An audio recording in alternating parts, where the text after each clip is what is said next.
तो ये तो सब वैश्याओं की औलादे हैं। मैं तो खुला कहता हूँ, क्या किया उसने बताओ। राम मंदिर पे जब गोलियां चली भक्तों के ऊपर, इस सरकार ने कुछ किया तो इनको आप क्या कहोगे, हिंदू को कि मुसलमान को? ये आर्मी जो अनपढ़ लोग हैं उनको अपने पीछे नीला गमछा डाल के बका करके मुसलमानों से कटवा रहा है। कितने हजारों की लड़कियों के अखाड़े में तो अब तो मुलायम सिंह की मूर्तियां पूजी जा रही हैं। अखाड़े मूर्ति भाई जो मुलायम सिंह के चमचे हैं, जब वोट लेनी हो तो जनेऊ पहनते हैं और जब ताजियां निकलती है तो टोपी पहनते हैं। जी किसको कह रहे हैं ऐसी बात? हम सब बातों को कह रहे हैं, पार्टियों को, कांग्रेस है चाहे अखिलेश है चाहे तुम्हारे जो भीम की बात कर रहे हो, और भी राहुल गांधी है, सोनिया गांधी है, ठीक है, इनको लोग पंडित कहते हैं। कौन से पंडित हैं? जब वोट लेना महाकुंभ इन दिनों चर्चा का विषय बना हुआ है, उन सनातनियों के लिए मोक्ष प्राप्ति का रास्ता है। मेरे साथ अभी देखिए महाराज जी है, जानने की कोशिश करते हैं। कहाँ से आए हैं? मैं हरियाणा से हूँ। हरियाणा से हैं? जी। अच्छा, कैथल जिले से। कैथल जिला जी। कह रहा है कि जिसने पाप किया वो जाके संगम नहाए, हम क्यों नहाए, ऐसा सांसद जी का बयान है। सांसद जी की तो बयान की, जिसको पाप पुण्य के बारे में पता ही नहीं है, इसको पाप पुण्य के बारे में पता ही नहीं, वो क्या बताएगा उन्होंने पाप क्या पुण्य क्या। जो हरामी औलाद होती है, जिसके माँ बाप का नहीं पता, उसको क्या पता माँ बाप की इज्जत क्या होती है नहीं है? पर एक सांसद जब ऐसा बयान देता है तो आप तो सनातनी साधु हैं, काफी ज्यादा दिल पे चोट लगती होगी। नहीं, चोट क्या लगनी है, वो तो मूर्ख है। और तुम्हारे सांसद और भी राहुल गांधी है, सोनिया गांधी है, ठीक है ना, इनको लोग पंडित कहते हैं। कौन से पंडित हैं? जब वोट लेना, मैंने देखा जनेऊ भी, फोटो वायरल होता है, जनेऊ पहनते हैं। ये तो दोगले हैं। जब वोट लेनी हो तो जनेऊ पहनते हैं और जब ताजियां निकलती है तो टोपी पहनते हैं। महाराज जी किसको कह रहे हैं ऐसी बातें? हम सब बातों को कह रहे हैं, पार्टियों कह रहे हैं, कांग्रेस है चाहे अखिलेश है चाहे तुम्हारे जो भीम की बात कर रहे हो, हाँ सबकी कर रहा हूँ।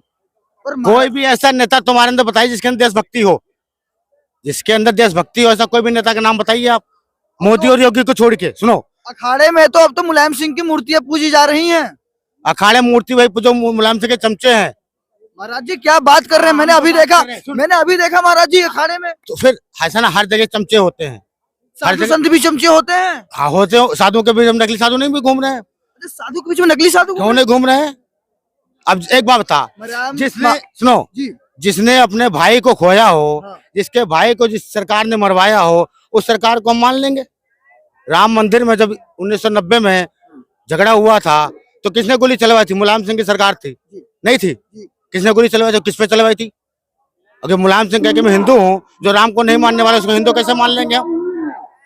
जो राम को नहीं मानने वाला हम हिंदू कैसे मान लेंगे उसको? और अब तो अखाड़े के साधु संत है, वो तो मुलायम सिंह की मूर्तियां लाते हैं, प्रतिमा लाते हैं। जो महाराज जी प्रयागराज में सब पूरे देश ने देखा। आप साधु संत किसको कहते हो? जो कपड़ा पहन ले वो साधु नहीं होता। साधु की स्वच्छता होती, सत्यता होती, इसके सत्य है वो साधु है। कपड़े तो दुनिया पहन रही है। अभी यो मीडिया में निकला हुआ है, एक महात्मा कपड़े पहन करके शिव जी लिंग के ऊपर पैर रखवा के अपने भक्तों से पूजा करवा रहा है, तो क्या उसको साधु मानोगे? ऐसा भी तो हो रहा है। जो साधु शिवलिंग के ऊपर, अपने इष्ट के ऊपर अपने पैर रख के अपने भक्तों से पूजा करवा रहा है, वो सनातन धर्म का प्रचार कर रहा है क्या उसका विरोध कर रही है? आप क्या बताइए उसके बारे में, क्या कहेंगे उसके बारे में आप? सरासर गलत है। गलत है नहीं है? हमने धर्म का, अपने बुजुर्गों का, अपने सनातन का, अपने इतिहास का अपमान करना है नहीं है? तो पर महाराज जी जो चंद्रशेखर है उन्होंने तो साफ तौर कहा जिसने पाप किया वो जाके संगम स्नान करे, हम क्यों स्नान करें? और महाराज जी एक बात और, इसमें जो शंकराचार्य हैं उन्होंने सपोर्ट भी बात कही। जो आपने सुना होगा महाराज जी। सुनो, मैं राजनीति में नहीं पढ़ता हूँ, लेकिन जो चंद्रशेखर की बात करी, चंद्रशेखर के माता पिता का पता है, ठीक है ना? उसको पाप पुण्य के बारे में पता है। एक मिनट, उसको अपने पाप पुण्य के बारे में पता है। अपने भीम आर्मी जो अनपढ़ लोग हैं उनको अपने पीछे नीला गमछा डाल के बका करके मुसलमानों से कटवा रहा है। कितने हरजनों की लड़कियों के बलात्कार हुए, किसी में बोला? वो किसी में अपना मुद्दा? तो भाईचारा की बात कहते हैं। हाँ, कहते तो है, करते तो नहीं है। कहते हैं क्या होता, करके दिखाओ। हमारे मोदी जी ने जो भी कहा किया वो माने जाएंगे देशभक्त, वो हमारी प्रजा के हितैषी माने जाएंगे। बाकी जितने भी चमचे घूम रहे हैं, कांग्रेस वाले, ये सब चमचे हैं। ये सब विरोधी पार्टियों, मतलब विदेशों से बिके हुए चमचे हैं जिन्होंने हमारे देश को आज तक कंगाल किया है। पर अखिलेश यादव भी उनके बातों में हम मिला रहे हैं। 1990 में, सुनो, 1990 में किसकी सरकार थी? कांग्रेस की सरकार थी, ठीक है ना? कश्मीर से हमारे पंडित भगाए गए, वहां उनके मूल्य काम कर रहे थे। वो मूल्य कौन थे? जो नौकर थे। मस्जिद से ऐलान हुआ कि आप अपनी बहू बेटियों को छोड़ के, अपना सामान छोड़ के यहाँ से चले जाओ। सरकार के कान में तेल नहीं था, कोई सरकार बोली? सबको अपनी बहू बेटियों को छोड़ के वहां से भागना पड़ा। तब भी तो सरकार थी, हमने तो वोट दिया था। क्या उसका दायित्व था? क्यों नहीं किया उसने? क्या किया उसने, ये बताओ। राम मंदिर पे जब गोलियां चली भक्तों के ऊपर, किसी सरकार ने कुछ किया? तो इनको आप क्या कहोगे, हिंदू को कि मुसलमान कहोगे? बोलो। इनको सनातन धर्म के प्रेमी कहोगे या दुश्मन कहोगे? आप बोलो, क्या कहोगे इनको? पर काफी जो साधु संत महात्मा है ये साधु की बात ना करो आप, इनकी तो हाँ में हाँ मिला देते हैं। आप अपनी बात करिए। हम तो मिला देंगे, जो चमचे हैं, हमको लालच मिल रहा है, जो घूसखोर है। कोर्ट में जो वकील होता है उसका काम क्या होता है? उसको आप चाहे कत्ल करो चाहे ना करो, आप उसको पैसा दे दो। आप कत्ल किए होगे, आपके कत्ल को झूठा कर देगा? नहीं कर देगा। तो जो पैसे पे बिकने वाले हैं, वैश्याएं हैं, उनका कोई पति होता है? तो फिर तो ये तो सब वैश्याओं की औलादे हैं। मैं तो खुला कहता हूँ, जिसको जो करना कर लेता कि जाओ। उसको बोल रहे हैं ऐसी बात। मैं पूरी दोगलेपन की बात बोल रहा हूँ। कोई भी पार्टी हो, चाहे कांग्रेस को ले लो, चाहे सपा को ले लो, चाहे तुम्हारे चंद्रशेखर आजाद को ले लो, कौन है दोगला? ये सब दोगले हैं जो देश के विरोधी हैं, देशद्रोही हैं। सब नहीं है देशद्रोही। कौन देशद्रोही? सारे जितने बोल रहे हैं, जितने जिनके नाम ले रहा हूं मैं, जितनी पार्टी के लोग हैं, कौन नहीं दे बताइए? जो देश को अब तक कंगाल करता है वो क्या है? जो देश की जनता का काम ना करे। 1990 वाले केस का क्या हुआ था? पंडितों ने भागे। राम मंदिर का मुद्दा जो चला था उसमें क्या हुआ था? 550 साल जिसके तुम इष्ट कहते हो, वो तंबू में लगे हुए थे।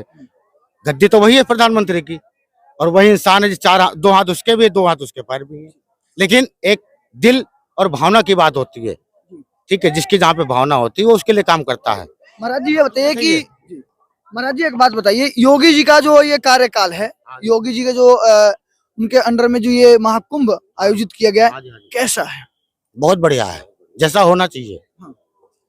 सुनो, योगी जी राजा बने हैं, उन्होंने, उनको जनता ने चुना है, तो वो जनता कार्य कर रहे हैं। जिस जनता को जो चीज की आवश्यकता है वो कर रहे हैं। उनके अंदर कोई भेदभाव नहीं है, कोई दुर्व्यवहार नहीं है, और वो कोई जात पात नहीं देखते हैं, ना कोई अमीरी गरीबी देखते हैं। वो एक अपना राजा का फर्ज अदा कर रहे हैं। पर विपक्षी तो अभी भी कह देते हैं, फिर वही बात 2 सेकंड में बोल लूं, विपक्षी तो अभी भी कह देते हैं कि योगी जी हैं, इनको प्रदेश चलाने की क्या हो सकता है? जाके मठ में तपस्या करे, तप करे, भजन करे। ओहो, अब जब तुमको ज्ञान नहीं है गाड़ी चलाने का, और तुमको गाड़ी दे दी जाए तो क्या करोगे? टक्कर मारोगे ना। ठीक है, तो वही हाल इन लोगों का है।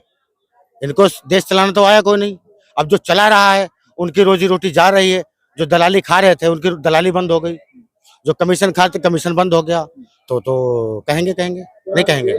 अभी हम तुम पे बैन लगा दूं कि आप ये फोन लेकर नहीं घूमोगे, आप ये नहीं काम करोगे, आपकी रोजी जाए, तो आप क्या करोगे? आप ये कहोगे बाबा खराब है, नहीं कहोगे? तो फिर मोदी जी का कार्य कैसा है? मोदी जी का तो नंबर 1 कार्य है। मोदी जी का कार्य तो हमसे पूछने की जरूरत ही नहीं हो। तो आप जान लो, जब विदेशों में हमला हुआ, वहां से अपने हिंदुस्तान भाई आए, भगाए गए, तो लोगों ने क्या किया? पाकिस्तान के लोगों ने हमारे मोदी जी का सारा तिरंगा लेके वहां से वापस आए। अन्य देशों के तो बंदे वहां रोके गए, लेकिन मोदी के नाम पे खाली तिरंगा दे करके किसी बॉर्डर वाले ने रोका कोई नहीं। क्यों नहीं रोका? मोदी ने किसी को चाटा मारा या किसी को गाली दी? प्रेम तो है, अपने मर्यादा पे चल रहे, इसलिए उनके लोग इज्जत कर रहे हैं, नहीं कर रहे हैं। महाराज जी और बताइए, महाकुंभ के बारे में जो दर्शक देख रहे हैं उनके लिए क्या कुछ संदेश दीजिएगा? दर्शक लिए तो ये संदेश है, महाकुंभ है ये 12 साल के बाद आता है। ऐसा कहते जब अमृत समुद्र मंथन से अमृत निकला था तो यहाँ पे अमृत वर्षा हुई थी, ठीक है? वहां पे कुंभ लगता है। तो इस कुंभ में क्या है, जितने भी धरती के देवी देवता, तीर्थ, किन्नर, राक्षस, ये सभी यहाँ स्नान करने के लिए आते हैं। तो दर्शनार्थियों का तो ये है, जो जिस भावना से आएगा उसको वैसा फल मिलेगा। क्या कुछ तो मनोरंजन करने आते हैं तो उनको आनंद मिलेगा, जो अपने पितरों की शांति के लिए आते हैं। धन्यवाद हमसे इतना समय देने के लिए, बात करने के लिए। जी जय हो, धन्यवाद आपका भी धन्यवाद। देखिए, इस तरह से तमाम जो सनातनी धार्मिक लोग हैं वो लगातार अमृत स्नान किया उन्होंने, और साथ ही साथ योगी जी और मोदी जी को धन्यवाद करते हुए नजर आए। मैंने साधु संतों से बात की, इन्होंने भी मोदी और योगी की काफी तारीफें की, पर कहीं ना कहीं इनकी जो अखिलेश यादव हों या चंद्रशेखर आजाद रावण हों, उनकी बातें साधु संतों में खटक रही है। वैसे इस विषय पर आपकी क्या राय है? कमेंट बॉक्स जरूर बताइएगा। लगातार कंटिन्यू हमारे साथ बने रहिए।